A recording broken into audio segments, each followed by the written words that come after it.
two terms here. Then if I subtract this, tan of x minus z, tan of x minus z is the opposite of tan of z minus x, because tan is what kind of function?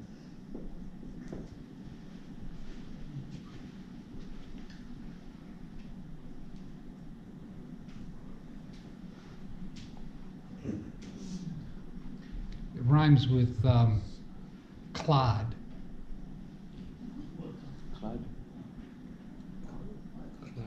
The question was, tan is what kind of function, and the answer is odd. Yes, tan is odd.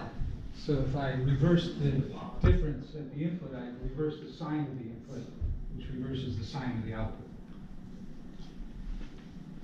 So if I'm going to subtract this from both sides, it's equivalent to adding tan of the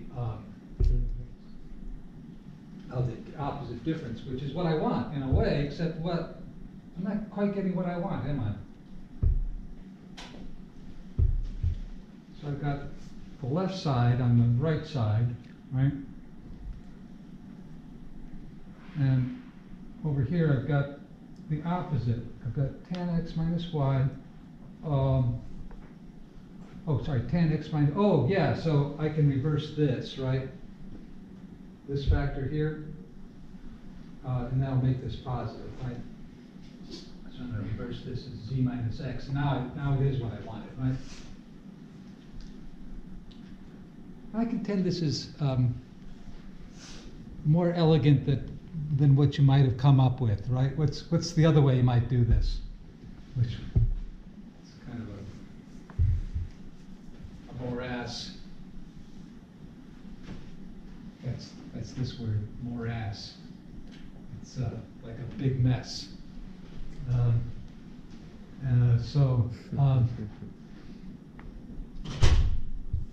You'd use the addition identity on each one of those terms on the left, get a common denominator, I guess, and see if it comes out to that thing on the right. That's going to be just a terrible bit of algebra, right? So if we just use a little bit of ingenuity, you can save yourself a lot of algebra, right? If you find your way through the hall of mirrors in the right way. I guess that's the moral of the story here. Find the right way through the hall of mirrors, and you can save yourself a long way about. I'm not even going to try the hard way. Okay, how about one of these?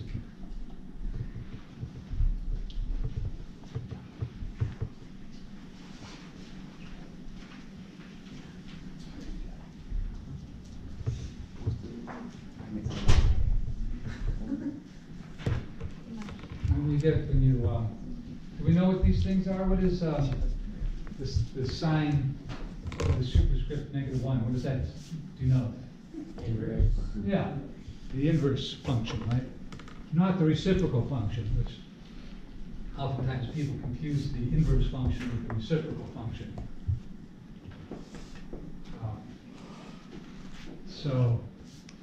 What it would mean, say, if u is equal to the angle whose sine is x, that's also arc cosine x, or arc sine, I mean. Same thing, different notation. Right, because what's an arc? An arc on the unit circle is numerically equal to the angle that it subtends at the center, right? So when you say arc sine, you mean the angle of the sine. But I think the better way of reading this is just to say the angle whose sine is x. You can read the same thing here. The angle whose sine is x, right? And that's saying u is the angle whose sine is x. In other words, sine of u is equal to x, right? So that's an equivalent statement.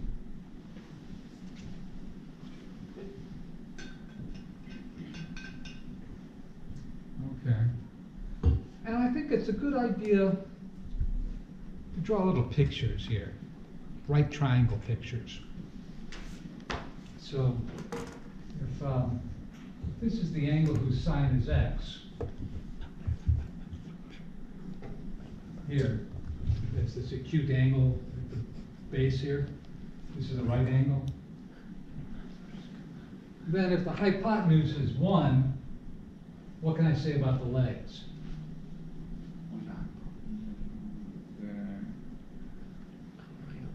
Well, what's the sine of that angle whose sine is x? It's like Grant's tune again, right? The sine of the angle whose sine is x. What's that? 1 over x. Who's buried in Grant's tomb? Grant. What's the sine of the angle whose sine is x? Grant, did you say? X, right, yeah. Right, so the sine of this angle is opposite over hypotenuse, right? X over 1. So this is the angle whose sine is x. What about this leg? 1 over x. 1 over x. No. What kind of triangle is this? So what do we know about right triangles? The way it should be x. Pythagoras? The sum of the legs. The sum of the squares of the legs is the square and the hypotenuse. X squared plus It's So x this squared plus x squared equals 1. What does that mean about this? X squared minus 1. It's x squared minus 1. Well, let's put a little happy face One. here. X squared plus 1. Then we have X squared minus 1. happy face squared plus x squared is equal to 1 squared, right? That's what Pythagoras says about this. 1 squared minus x squared. That's the square of that leg. So that leg is going to be Square. yeah. the square root of that, right? Oh, 1 of x. The positive square root? Well, it depends on, if x is too big or if x is negative, then if you're on the unit circle, but if it's just a right triangle, then that's true, right? So,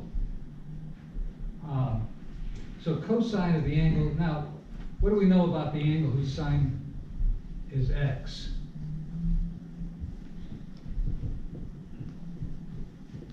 What's its range? It's range. Well, to have an inverse function, it has to be 1 to 1, right? So here's our sine curve. No, it's This is pi, negative pi. Is that a 1 to 1 function there? Does it satisfy the horizontal line test? yes. No. We've got to restrict it further, right? Mm. So the range from negative pi to pi is not good. It's 0 to pi. So what we do is we restrict it to negative pi over 2 to pi over 2, right? That part of it satisfies the horizontal line test. This part of it is invertible. This is the part that we invert, right? So when we take this angle, it's got to be greater than negative pi over 2, and it's got to be less than pi over 2. So what if we take a cosine of an angle in that range? What do we get? Well, a positive number. That's the key thing, right? So what positive number will be the cosine of the angle whose sine is x? Well, first of all, let's expand this using the addition identity. I forgot to do that. Okay, so this is going to be cosine of the sine whose angle, the angle whose sine is x, cosine of the angle whose tangent is y. We haven't drawn the picture for that one yet. Plus, right, opposite sign for cosine, and that's going to be sine of the angle whose sine is x times the cosine of the angle whose tangent is y.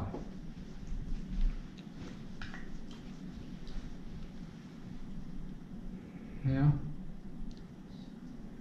So we want to simplify all 4 of these things, and maybe simplify it by some of the products. No, this makes sense. So what about this first one? Cosine of the angle whose sine is x. Look at this picture. What does it say? Square root.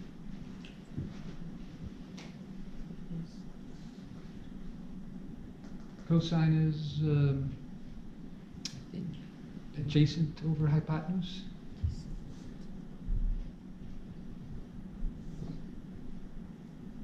So we solve for the adjacent. And if we put that over 1, That'll be the cosine, right? That's why the picture here is so useful, right? Now we can say, well, this is a positive square root of 1 minus x squared. We know it's positive because the output of the inverse sine function is an angle between negative pi over 2 and pi over 2, because that's the part that's 1 to 1 that we choose, right? What about the cosine of the angle whose tangent is y? So let's draw a picture for that. So here's the angle whose tangent is y. What does that mean about the ratio of the sides?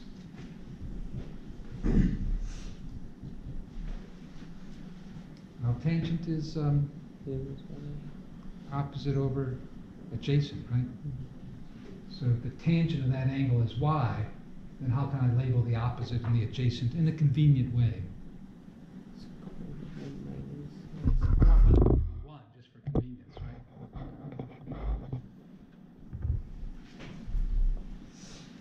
So if the adjacent side is 1, then what about the opposite side? minus This is the angle whose tangent is y. y. Y, right. Sure. So what does Pythagoras say about the